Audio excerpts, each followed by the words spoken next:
Assalamualaikum warahmatullahi wabarakatuh. Perkenalkan, nama saya Arif Rahman, UKM 2012, Teknik Geodesi dan Geomatika 2012. Alhamdulillah, saya diamanahi untuk menjadi Datua atau Ketua Unit Kesenian Minangkabau Institut Teknologi Bandung untuk periode 2014-2015. UKM ITB, begitu kami menyebutnya. Didirikan pada tanggal 1 Juni 1975. Dan pada tahun ini UKM ITB telah berusia 39 tahun. Bagi kami, UKM ITB merupakan keluarga yang pada dasarnya UKM merupakan wadah untuk menghimpun mahasiswa-mahasiswi Institut Teknologi Bandung yang berminat untuk mengembangkan seni dan kebudayaan Minangkabau.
Secara struktural, UKM ITB berada di bawah budaya KM ITB.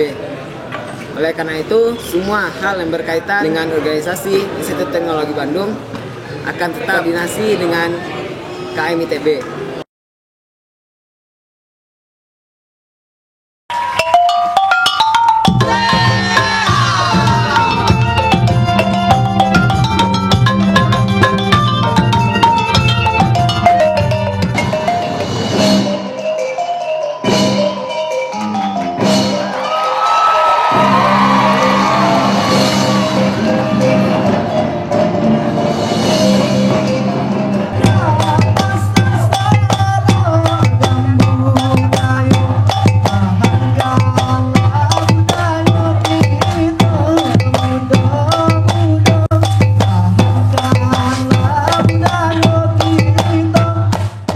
Sira mo, panjang tadi, ko mehan le gua.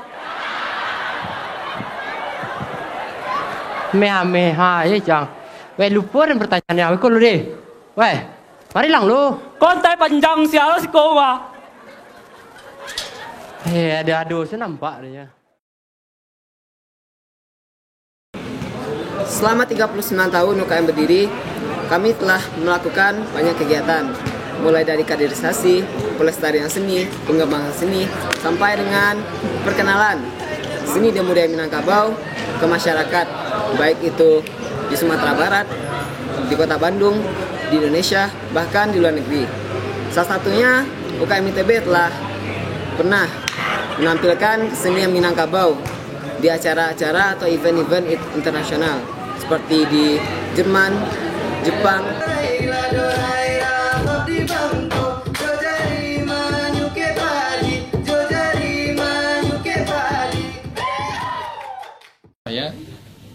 Unit Kesenian Minang adalah sebuah unit tempat wadah bagi mahasiswa Institut Teknologi Bandung untuk yang peduli kepada budaya dan kesenian Minang. Mereka tidak hanya mahasiswa asal Minangkabau atau dari Sumatera Barat sendiri, tapi terbuka untuk mahasiswa dari daerah mana saja. Di sana mereka bisa belajar tentang budaya Minang, tentang tari, seni, musik, randai, dan adat istiadat dan segala macam tentang kesenian Minangkabau. Tetapi menurut saya unit kesenian Minang itu tidak hanya sekedar belajar kesenian Minang, tapi di sana juga adalah tempat ya untuk membentuk karakter ya, sebagai tempat wadah bagi mahasiswa untuk mengembangkan karakter pribadinya ya, di mana dia belajar berorganisasi, berinteraksi ya, dan bersosialisasi dengan teman-temannya ya. Nah, dan ini adalah modal bagi mereka nanti setelah lulus dari ITB ya, mereka mempunyai banyak pengalaman ya, tidak hanya kuliah intrakurikuler tetapi juga kegiatan ekstrakurikuler. Unit Kesenian Minang meskipun dia berlabel budaya Minang tetapi dia terbuka untuk mahasiswa apapun karena itu dia sifatnya inklusif. Alun Langkok menjadi mahasiswa Minang ITB kalau alun masuk UKM ITB. Semoga UKM ITB tetap jaya. Sekian perkenalan dari kami. Terima kasih. Assalamualaikum warahmatullahi wabarakatuh.